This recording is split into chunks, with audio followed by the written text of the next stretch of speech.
This week's seasonal spotlight ingredient is asparagus, and I'm using them to make a delicious super green pesto lasagna that also makes the perfect vegetarian showstopper for your Easter meal or just a lovely cozy fresh dinner that you can meal prep and enjoy throughout the week. So we're going to start off with lots of lovely spring greens. I'm using asparagus, courgette and spinach. Cutting the courgettes into very thin rounds and then cooking them in a griddle pan to char them on both sides. If you don't have a griddle pan, then you can use a frying pan by all means. You just want to heat the pan up so it's smoking hot and then put the courgette rounds in with the pan dry, no oil, and then cook them on each side until they're nicely browned off.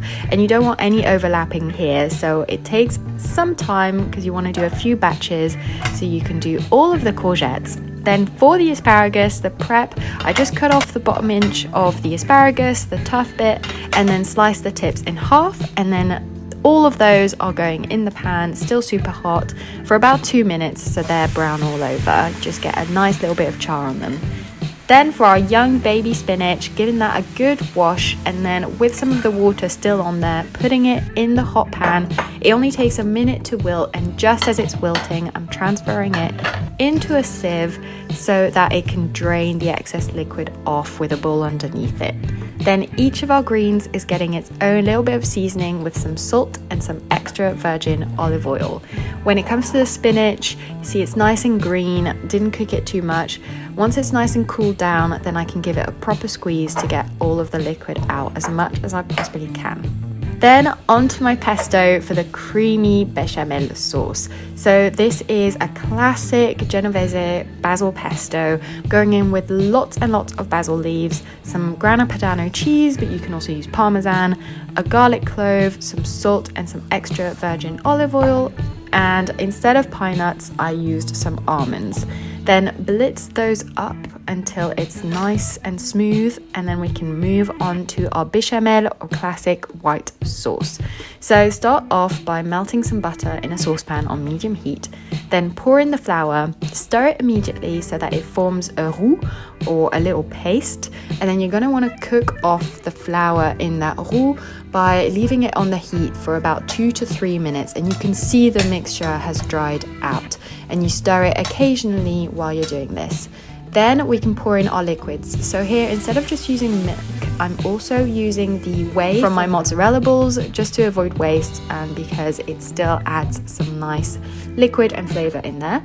So I've drained my mozzarella balls and I'm slowly pouring the whey into my bechamel. Keep stirring to avoid getting lumps, although don't stress too much about it. Slowly pour in the rest of the milk and then leave it on the heat to simmer until it thickens and you can see it coats the back of a spoon. If you do have some lumps in there, now's the time to just put it through the sieve to get rid of those lumps, and so you have a nice silky smooth bechamel.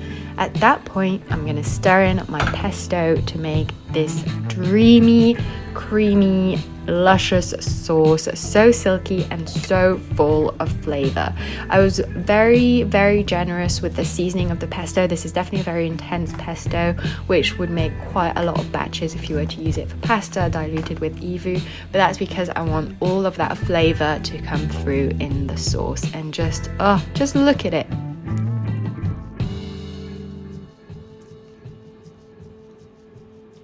Oh my god. So I could have just drunk that by the bucketful, but instead we're going to start layering our lasagna, and it's super simple. We just start off with a base of the sauce, then I'm adding 2 sheets of lasagna pasta sheets, going with the sauce again, and then just to get a nicer slice cut through, I decided to do layer by layer of each veg, but you could just mix them together and do this a lot quicker if you wanted.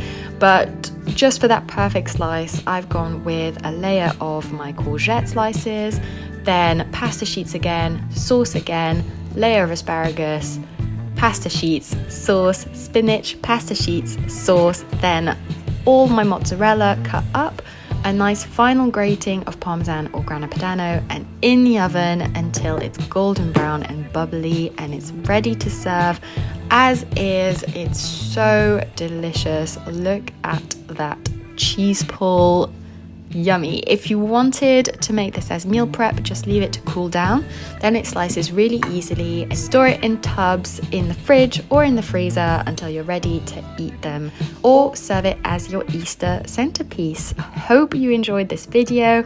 Make sure to give me a like and subscribe for more every week. Bon appétit!